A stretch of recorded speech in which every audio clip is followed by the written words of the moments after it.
The year was 1812, a time when England was caught between the echoes of the Napoleonic Wars abroad and the rigid traditions at home. Society was carved into layers of class and gender, and for women, particularly young girls, the world was not a place of choice but of duty.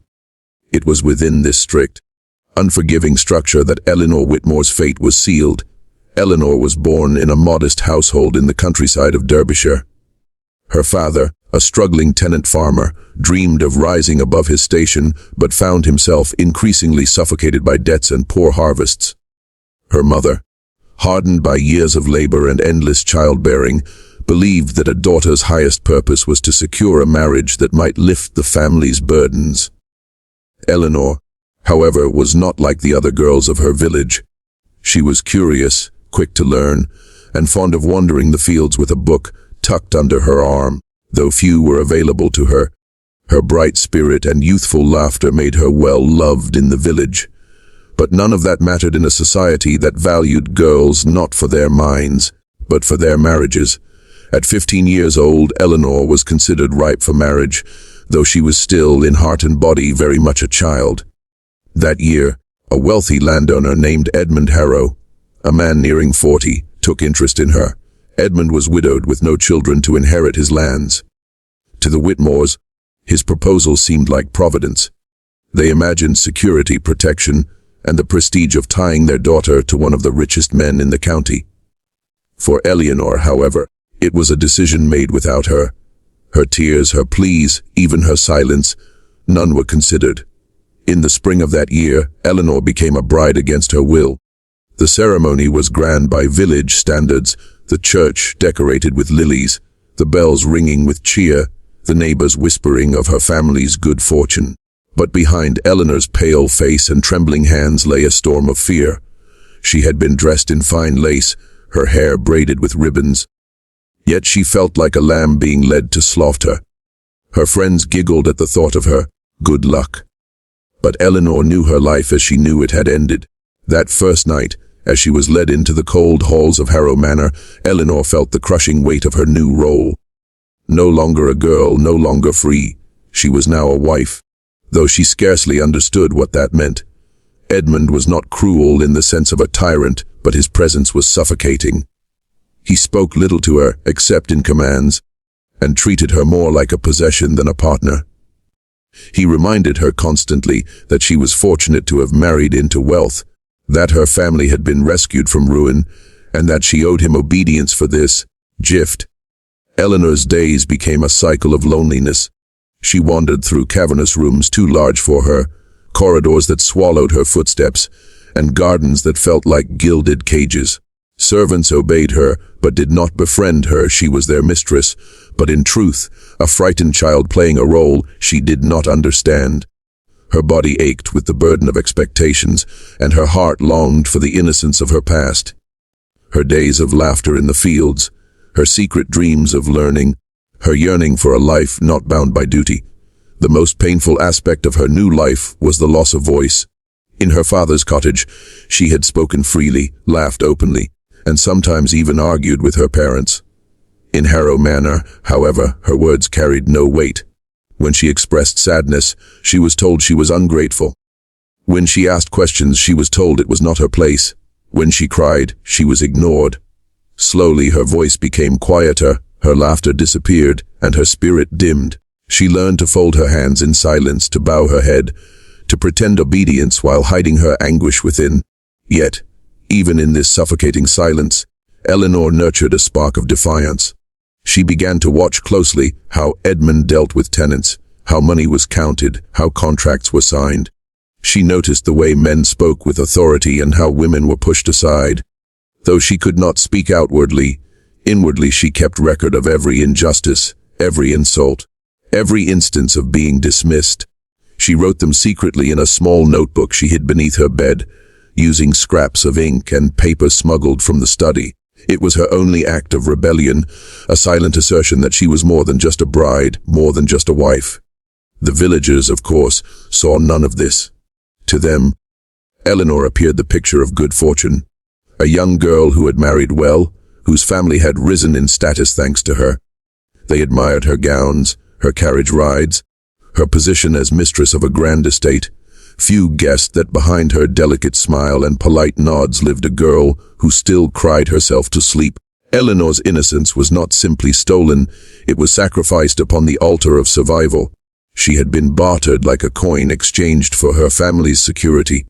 And yet, even as she struggled in the prison of her marriage, Eleanor carried within her the resilience that would one day define her. For though she was robbed of her childhood, she had not surrendered her soul. This was the beginning of Eleanor Whitmore's journey, the story of the innocent bride who, against all odds, would one day turn her suffering into strength, her silence into defiance, and her pain into a purpose that would outlive her. The first months of Eleanor's marriage to Edmund Harrow blurred into one another, a tapestry of long, grey days and colder nights. At only 15, she had been thrust into a world of responsibilities she neither desired nor understood. Her girlhood, once filled with laughter, daydreams, and innocent hopes, was gone, and in its place stretched a life she had not chosen. The manor, vast and silent, seemed to mirror her own soul. At first, Eleanor had wandered through its echoing halls, touching the velvet curtains and marble statues, marveling at their grandeur. But soon, what had seemed impressive turned oppressive. The high ceilings made her feel small, the endless corridors like labyrinths that swallowed her up. Even the gardens, so beautifully kept, felt like gilded prisons. She could smell the roses, but the air was too heavy to breathe freely. Her husband, Edmund, rarely treated her with kindness. He was not cruel in the way of overt beatings, but his cruelty lay in indifference and control. He saw her as little more than ornament, a symbol of his wealth and his ability to bend society to his will. At the dinner table, he spoke of business and politics with his friends, ignoring Eleanor unless she made an error in etiquette. Then, his voice would cut across the silence like a whip. "Hold your fork correctly, Eleanor," or "Do not speak unless spoken to." The more he silenced her, the quieter she became. Her days were filled with duties she did not care for. She was expected to oversee the servants, approve meals, and maintain appearances. These were tasks that gave her no joy. When she lingered in the kitchens to chat with the maids, she was reminded that a lady must not lower herself. When she asked to visit the village, she was told it was improper. When she expressed boredom, Edmund's cold response was always the same: "You must learn to be content with what you have." But how could she? Eleanor was barely 16 and trapped in the body of a wife. She felt more like a ghost haunting her own home than a living, breathing soul. Nights were the hardest. Alone in her grand chamber, she would cry into her pillow, muffling her sobs so no one would hear. She thought of her family, of the simplicity of her childhood, of the freedom to run barefoot through fields. That freedom felt like another lifetime. And yet, in these years of suffering, something inside her began to grow. Forced into silence, Eleanor became an observer. She studied Edmund carefully. He thought her ignorant, but she absorbed every detail of his dealings. The way he managed tenants, the contracts he signed, the disputes he settled. While he spoke with arrogance, Eleanor listened with intent. She began to understand the machinery of wealth and power, even though she could not yet wield it. When she found scraps of paper or unused ink in the study, she would steal them away to her chamber. There, hidden beneath her mattress, she kept a secret journal. In it, she wrote about her loneliness, her fear, and her anger. But she also recorded what she learned about rents, taxes, and land disputes. Writing became her lifeline, her only way of speaking in a world that demanded her silence. The pages bore witness to her suffering, but also to her awakening. Still, the weight of her life pressed heavily upon her. She lived under constant judgment, not only from her husband but also from society. The villagers whispered about her, some envying her fine dresses, others pitying her youth. The poor child, the women would say behind their hands, married to a man old enough to be her father. Yet none of them dared to challenge the arrangement, for it was the way of things. Girls were married, girls obeyed, girls suffered. That was the unspoken law of their world. Years passed, and Eleanor grew from a child into a young woman, but the pain of her stolen youth never left her. At 17, she had the poise of a lady, but the sadness of someone twice her age. She learned to smile politely at dinners, to nod at the right times, to appear content. But her eyes betrayed her. They held a depth of sorrow that few could understand. The most heartbreaking truth was the isolation. Eleanor had no friends of her own age, no confidantes to share her secrets. Edmund forbade her from mingling with village girls, claiming it beneath her station. The servants respected her but remained distant, bound by the invisible line between mistress and staff. Even her family, who visited occasionally, seemed foreign to her now. They spoke with pride of her fine life, never once asking if she was happy. It was in this loneliness that Eleanor's resilience began to harden. She realized no one would rescue her. Not her parents, not society, not even God as she once prayed. If she was to survive, she would have to endure. And endurance became her weapon. She learned patience, she learned to mask her emotions, and she learned that silence could sometimes be more powerful than words. But silent suffering does not mean lifelessness. Inside, Eleanor's heart still burned. She dreamed of freedom, of purpose, of a life where her mind and voice mattered. She did not yet know how she would achieve it, but she clung to the belief that her suffering could not be the sum of her existence. There had to be more. And so, in the grand, cold chambers of Harrow Manor, Eleanor Whitmore endured. Each day chipped away at her innocence, but also sharpened her spirit. Each command from her husband pushed her further into silence, but also deeper into thought. Each lonely night strengthened her resolve. She was suffering, but she was also preparing. For though Eleanor did not yet know it, her years of silence were forging within her the strength she would one day need. The child bride was becoming something else entirely, not just a victim, but a woman who, when the time came, would use her suffering to transform her life and the lives of others. This was Eleanor's season of silent suffering, the crucible in which her courage was born. By the winter of 1817, Eleanor Whitmore had endured 5 long years as Edmund Harrow's wife. She was only 20 years old, but her spirit carried the wariness of a woman twice her age. The walls of Harrow Manor, once suffocating, had become a second skin to her, a prison she had learned to navigate with practiced silence. Yet fate, often cruel, had a way of delivering change when least expected.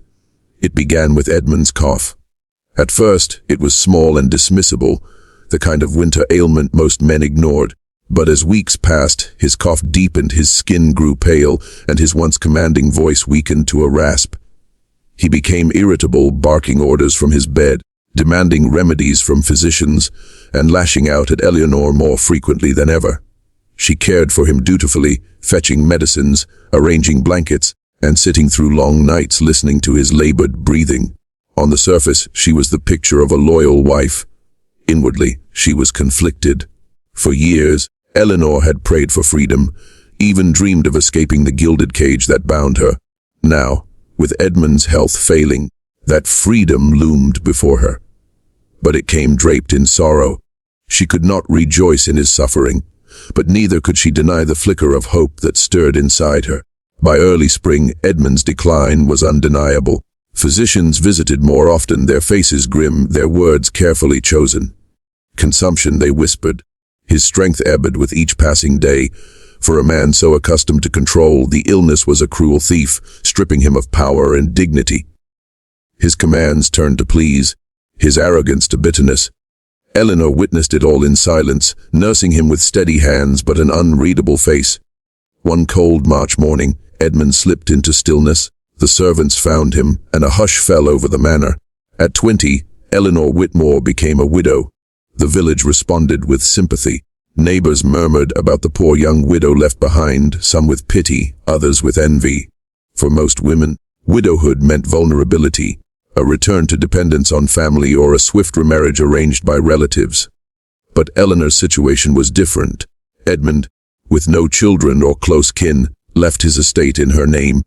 For the first time since she was 15, Eleanor possessed something she had never known before: control over her own life. It was both terrifying and liberating. In the days following Edmund's death, Eleanor walked through the manor with new eyes. The rooms no longer felt like prisons. The gardens, once cages, stretched before her as open fields. She dismissed the suffocating silence of her marriage and listened instead to the beating of her own heart. She had survived 5 years of forced submission, yet she was still standing stronger, sharper, and far more determined than the knave girl who had once walked into this house as a bride. But freedom did not come without questions. Society expected her to remarry quickly, to find another man to take control of her fortune and her life. Suitors arrived almost immediately, wealthy landowners, ambitious widowers, even distant cousins with greedy eyes. Each one saw Eleanor not as a woman but as an opportunity. Each one underestimated her. She refused them all. At first, her rejection of suitors scandalized the village. A young widow living alone was considered improper, dangerous even. Women whispered about her boldness. Men gossiped about her stubborn pride. But Eleanor no longer cared for the approval of others. She had lived too long in the shadows of other people's decisions. For the first time, she would decide for herself. And so, Eleanor began to take small but decisive steps toward her new life. She immersed herself in the estate's accounts, poring over ledgers and contracts. The knowledge she had secretly gathered during her marriage now became invaluable. To the shock of her steward, she understood the figures, questioned the rents, and even suggested improvements to the land management. She was not a passive landlady. She was a woman determined to prove that she could run her own household and run it well. But Eleanor's true turning point came not from managing wealth, but from discovering purpose. One afternoon, while walking through the village, she came across a group of girls no older than she had been when she married. They were barefoot, their hands stained from labor, their laughter fading when they saw her fine dress. One of them, curious and bold, asked her if she could read. Eleanor smiled softly and said yes. The girl's eyes widened with wonder, and she confessed that none of them could. "Our fathers say it's no use," she whispered. That moment struck Eleanor like a bolt of lightning. She saw herself reflected in those young faces, innocence bound by circumstance, potential buried beneath society's expectations. She realized then that her suffering had not been meaningless. It had shaped her, taught her endurance, and given her the chance to create change for others. Eleanor decided her revenge would not be in cruelty, but in creation. She would build something that defied the silence forced upon her. With her inheritance, she began planning a small schoolhouse for village girls. A radical idea for its time. The village reacted with shock, even outrage. Men scoffed that education would make women disobedient. Mothers worried it would make their daughters unmarriageable. But Eleanor was undeterred. She visited families, offered clothing and food as incentives, and quietly convinced mothers that giving their daughters knowledge was not a curse but a gift. Every brick laid for that schoolhouse was a brick in Eleanor's transformation. The girl who had once been silenced was now raising a chorus of voices. Her husband's death had not just freed her, it had awakened her. The turning point of Eleanor Whitmore's life was not merely widowhood. It was the moment she chose to live not as a victim of her past, but as an architect of her future. Her suffering had carved out space for strength. Her silence had taught her to listen. And now, her freedom would allow her to give others the chance she had been denied. The innocent bride had become a widow. But more importantly, the silent sufferer had become a woman of purpose. When Edmund Harrow died, many in the village expected that Eleanor Whitmore would wither into the role that society prescribed for widows, quiet mourning, followed by the dependence on her family or a swift remarriage. But Eleanor had endured too much suffering to let her life be dictated again. Widowhood for her was not an end, it was a beginning. For years she had been silenced, treated as property, and dismissed as a fragile ornament. But now she possessed something her husband never intended for her to wield: freedom tied to wealth and authority. While many widows were left destitute, Eleanor's inheritance gave her a rare power, and she knew precisely how she would use it. Her revenge would not come in daggers or whispered scandals. It would not be the destruction of her enemies. Eleanor's revenge would be to break the very cycle that had broken her. It began with her small journal, the secret pages she had filled during her years of silent suffering. In it, she had written about the injustices of her life and the countless ways society bound women into cages. Reading over those entries after Edmund's death, Eleanor realized she was no longer writing for herself alone. She was writing for every girl who had ever been silenced, forced, or forgotten. She remembered the barefoot village girls she had encountered, the ones who could not read, who would soon be married off as she had been. It was then that Eleanor resolved that her revenge would take the form of education. If she could give these girls knowledge, she would give them a weapon no man could ever take away. The decision shocked everyone. For a young widow of means to involve herself in such work was scandalous. Her peers whispered that grief had clouded her judgment. A school for girls, absurd, sneered one landowner.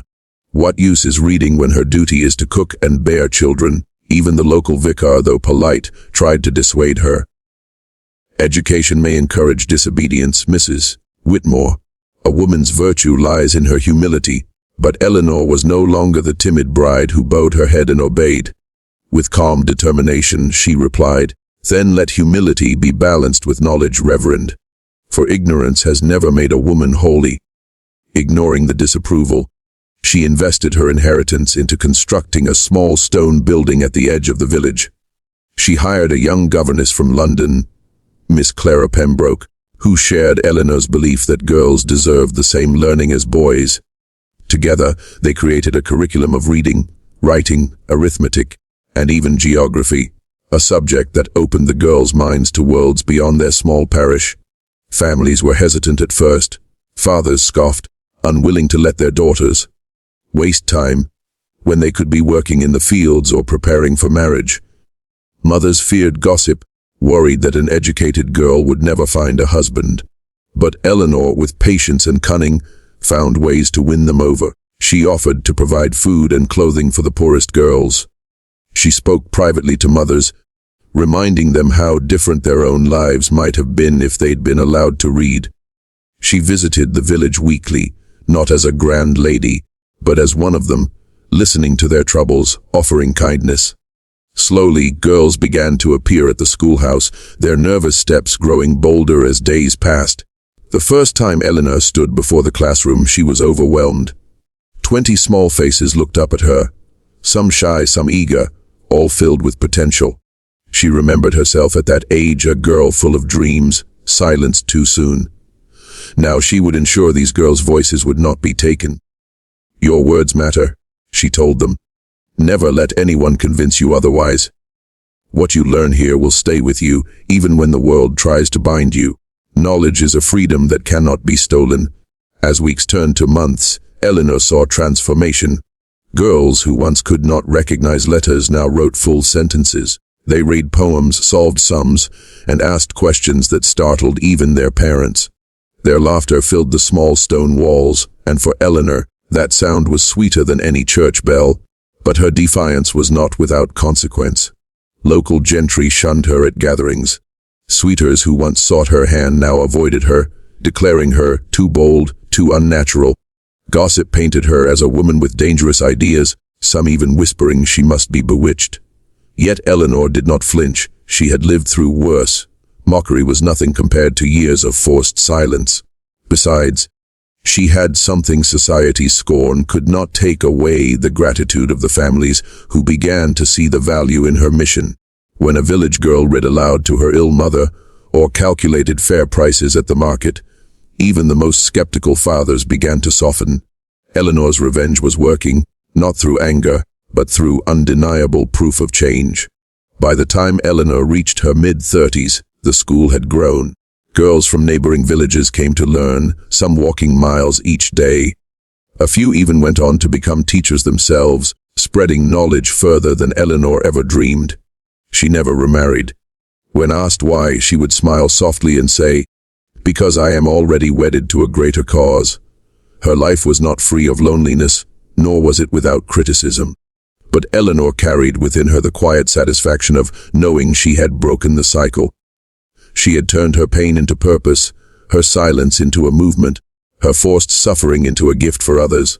This was Eleanor Whitmore's revenge, not bitter, not bloody, but transformative. She had avenged her stolen youth by ensuring that the next generation of girls would not be so easily silenced.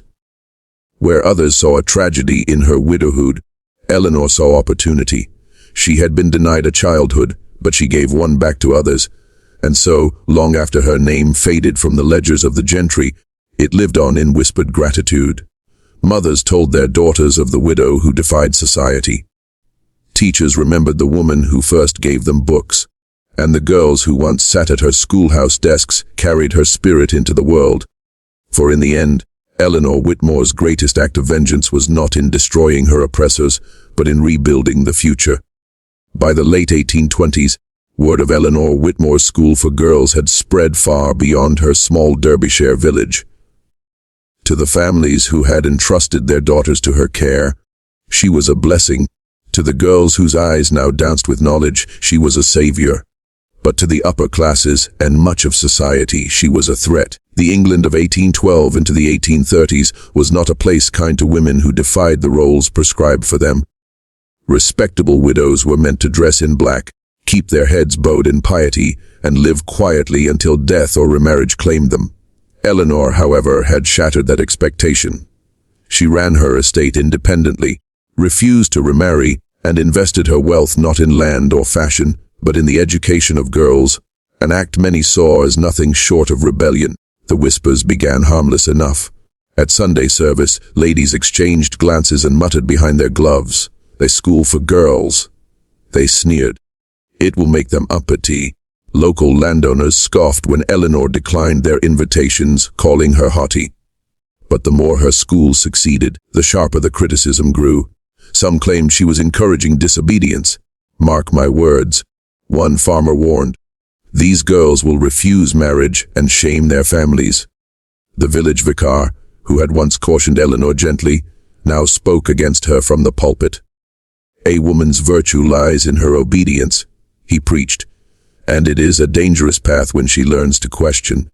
Though his words never named her directly, the congregation knew who he meant. Eleanor heard it all. At first the gossip stung. Her human heart still craved belonging, but she refused to let it sway her. "Let them talk," she whispered to herself at night. "Their words will fade, but knowledge endures."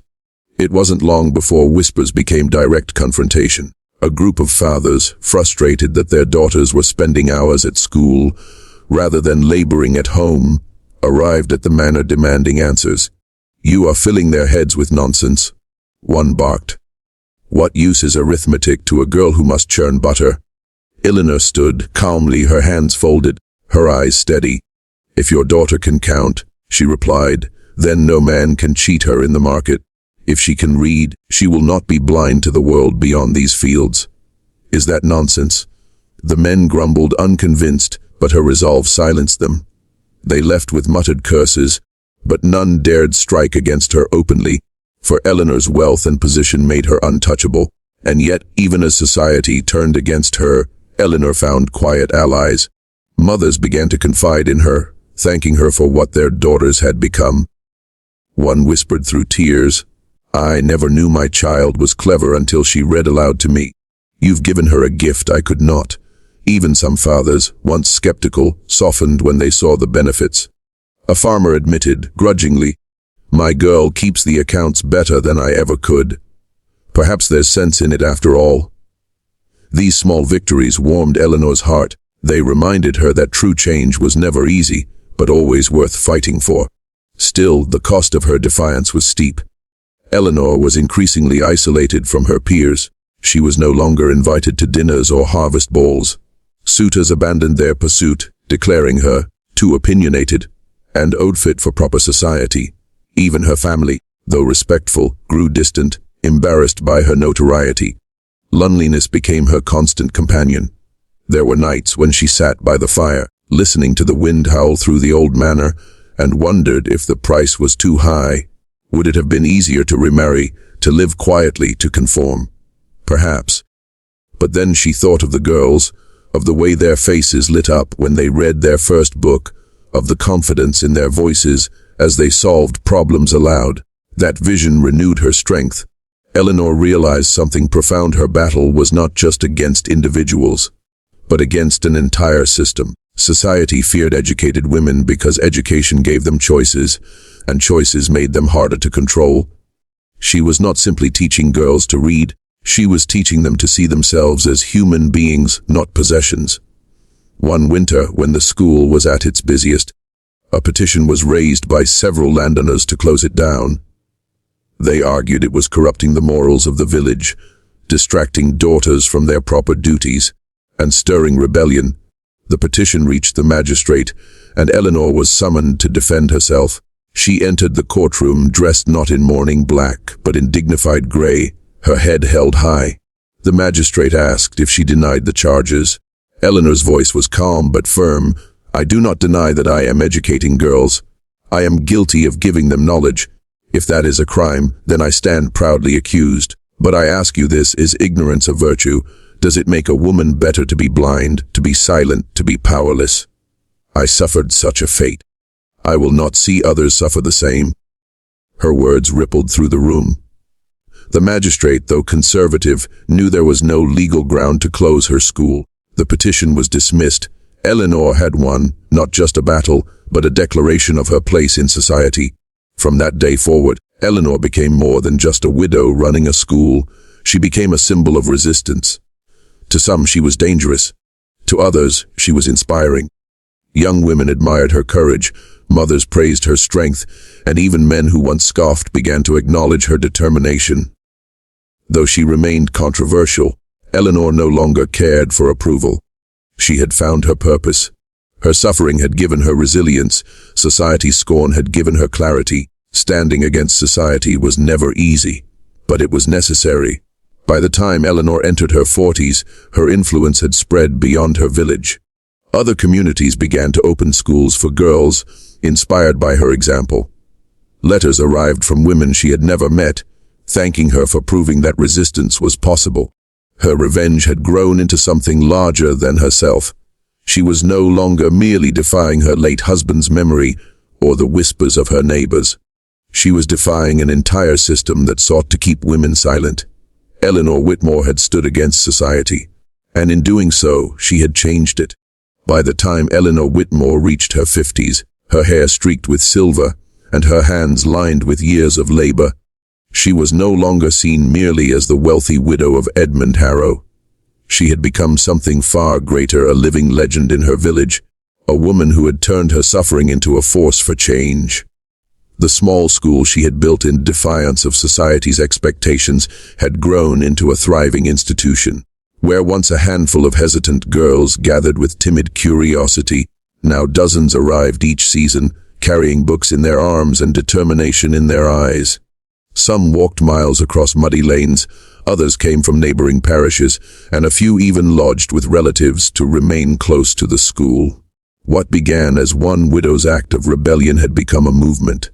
Eleanor lived to see her first generation of pupils grown. She watched with quiet pride as those girls, once barefoot and voiceless, became women of skill and confidence. Some became teachers themselves, opening schools in nearby towns. Others married, but unlike their mothers, they entered marriage with knowledge and a voice. They could read contracts, keep household accounts, and teach their own children. A few even worked as midwives or clerks, rare paths for women at the time.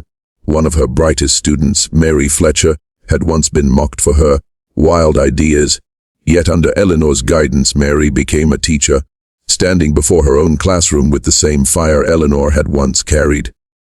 "You gave me more than letters and numbers," Mary once told her. "You gave me courage to live as myself." For Eleanor, these women were her true children. The legacy her forced marriage had denied her, their successes were her victories. Their voices were her vindication. Though she had gained the admiration of many, resistance never fully disappeared. Even in her later years, whispers persisted that she had overstepped, that she had forgotten her place. Some men dismissed her work as harmless charity, unwilling to acknowledge the deeper transformation it represented. But by then, Eleanor no longer needed their approval. The evidence was too plain to ignore. The magistrate who had once presided over the petition to close her school later admitted, "In old age, Mrs. Whitmore has achieved more for this village than all the landlords combined." That acknowledgement, though grudging, was a testament to her perseverance. Her life was not without sacrifice. Eleanor never remarried despite opportunities. Suitors came over the years, men drawn to her beauty in youth, and later to her wealth and reputation. But she declined them all. "I was married once without choice," she would say with quiet firmness. "Never again." This decision brought her loneliness. There were nights when the grand halls of Harrow Manor felt unbearably empty, when the silence pressed upon her as heavily as it had in her youth. But Eleanor filled that silence with purpose, with books, with writing, with teaching, and with the laughter of the girls who filled her school each day. As she aged, Eleanor became a figure of quiet authority. Mothers sought her counsel. Fathers grudgingly respected her judgment, and girls adored her. She was no longer just a widow, she was a matriarch of wisdom. When disputes arose in the village, her voice was often called upon to mediate. When sickness spread, she organized aid. Her strength had become the backbone of the community, though few dared admit it openly. The young women she had taught carried her influence into their own homes and families, creating ripples that spread wider with each passing year. Eleanor had planted seeds she would never fully see bloom, but she trusted that they would endure long after she was gone. In her final years, Eleanor often sat by the window of her study, her journal open before her. She would run her hands across the faded ink of her earliest writings, those desperate, angry pages written in secret during her years of suffering. She compared them to the later entries, filled with stories of her students, her victories, and her dreams for the future. It amazed her sometimes to think how far she had come, from a terrified 15-year-old bride to a woman who had built something lasting. She no longer saw herself as a victim of her past, but as proof that even broken beginnings could yield powerful endings. Eleanor Whitmore passed away quietly one autumn morning, surrounded not by family of blood, but by women of spirit. Former pupils, now grown with children of their own, gathered to honor her. They laid flowers at her grave and whispered prayers of gratitude. "She gave us our voices," one said softly. Another added, "Because of her, we are more than wives and mothers. We are ourselves." Though her name never appeared in great history books, Eleanor's impact endured where it mattered most, in the lives she had touched. The school she founded continued after her death, carried on by her students. Generations of girls passed through its doors, each one a testament to her vision. And though society at large may have forgotten her, in Derbyshire her story lingered in the hearts of women who taught their daughters not just to cook and clean, but to read, to write, and to dream. Eleanor's life was proof that revenge need not be cruel. Her revenge was transformation. Against a husband who silenced her, she raised voices. Against a society that bound her, she broke chains. Against a childhood stolen, she gave childhoods back. Her legacy was not measured in wealth or titles, but in strength. The strength to endure suffering, to stand against society, and to leave the world better than she had found it. And so, the villagers remembered her not as the child bride, nor merely as the widow, but as the woman who had taken tragedy and turned it into triumph. They called her, simply, Eleanor Whitmore, the widow who gave women a future.